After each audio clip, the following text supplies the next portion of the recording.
And that's crazy because I don't see how people live in this world without Jesus. Yeah.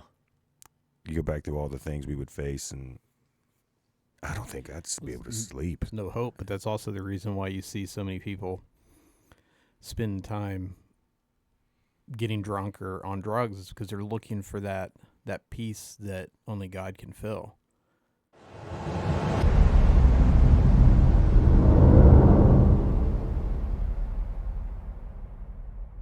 And they're looking for that happiness.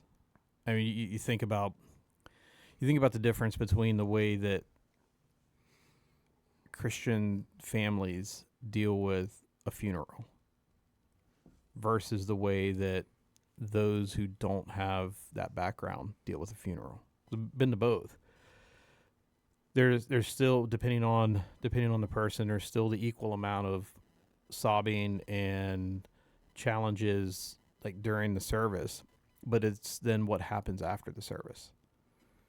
You go to the ones where they don't have a foundation rooted in Jesus, they end up at a bar and end up drinking to that person, which from one aspect, yeah, it's a little bit of a respect, but then they end up getting plastered because they can't deal with the loss. And the reason for that is, one, they don't believe that there's an opportunity to see them again, because once they're dead, and we're no different than They feel that they're a dog. gone. Story's over. Story's over. Whereas we know, particularly if that family member or that person that we cared about that died was a believer, we can actually worship. And it becomes a celebration of their life, and it's not just a semantics, but it is. It's the end of one chapter.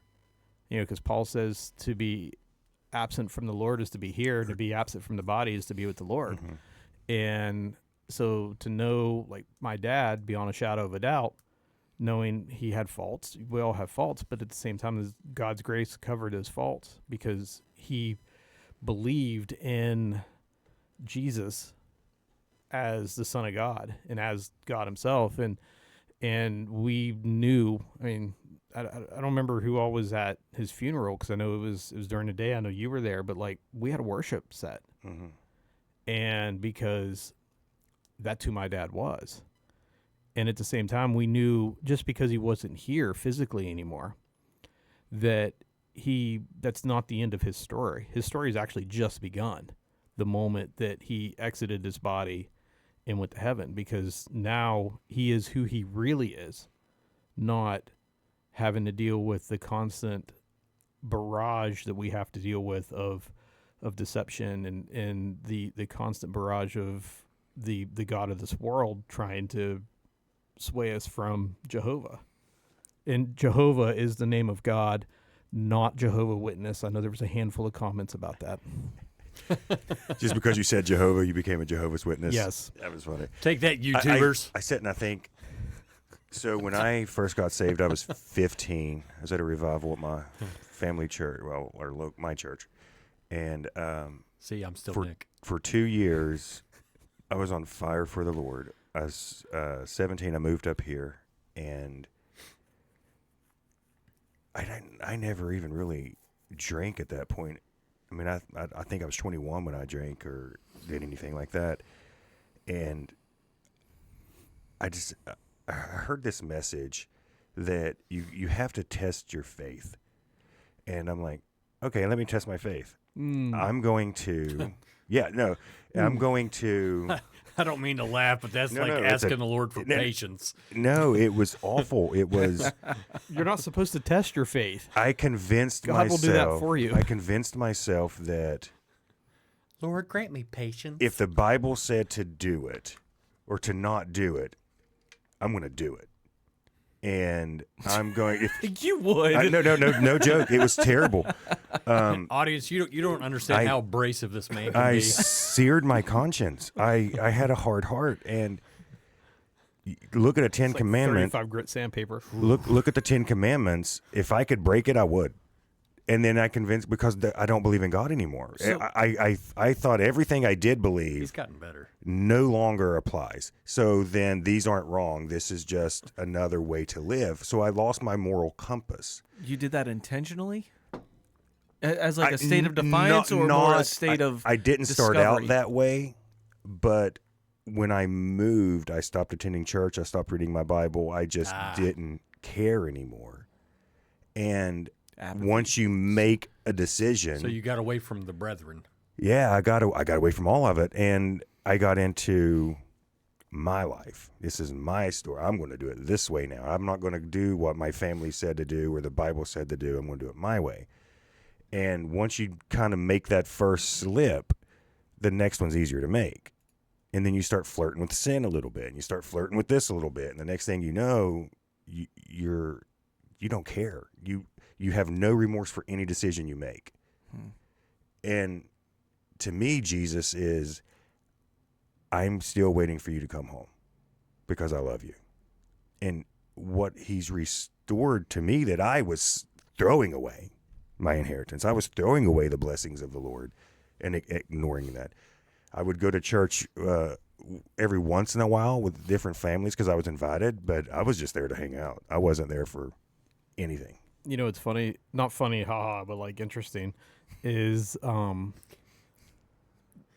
didn't shock Jesus. No. And, you know, when I was doing Yes Man, I made a comment about how the way God kind of plans things is looks at the end and builds backwards. Mm-hmm. And it's the same way like a novelist writes a novel. They know what the end of the novel is going to look like, and they build the story to the end of it. And so that period of time has made you really who you are. And I've talked about this quote before on the show hundreds of times because it's one of my favorite quotes from a song. And it's every scar is a bridge to someone's broken heart. So everything that you, each of the four of us at this table, and I'm going to include Ryan who isn't here, all of the things that we Always trucking Ryan. all the things that we have encountered, good, bad, and different, allows us to be a witness to somebody because of that scar. And what you went through allows you to be a witness to somebody that went through something similar and be able to help guide somebody. Because I mean, we all our faith ebbs and flows. There are days that we're more on fire than what we are the other day because we're not professional ministers. Even though ministry is what we do, we're all called to the ministry, but like we're not pastors as a trade. So like we all have jobs that we have to do that doesn't necessarily allow us maybe the right amount of time or the time that we feel that we should be dedicating to Scripture and dedicating to the Lord. But really the time that you are spending is exactly the amount of time that God has wanted you to spend and had planned for you to spend. And can there always be more? Yes. Can we always learn more and dedicate more? Yes. But then you got to wrap it into action. And I know there's a lot of times that I feel that I'm not doing enough action. And then I remember that how many subscribers do we have now on this podcast? Right at 1850, 1865 as of this morning. So we're just shy of 2,000. So in theory, there's 2,000 people that we're reaching that are subscribers, not to mention the thousands of people that watch our shorts. And then we noticed was it last week that someone literally gave their heart to Jesus with one of our shorts. So then it's like, okay, we are doing something. We are and working that was for our the first, kingdom. That was our goal. That was the whole goal behind this was to help one person. Just to help one person. I know there were times that you and I talked, and how we were like, it's not moving. I was like, but what's the definition of success? What's our goal? The definition of success is to reach that one person. Yep. Is to touch that the love of Jesus will come through us in our way, in our medium, in how we talk, how we live.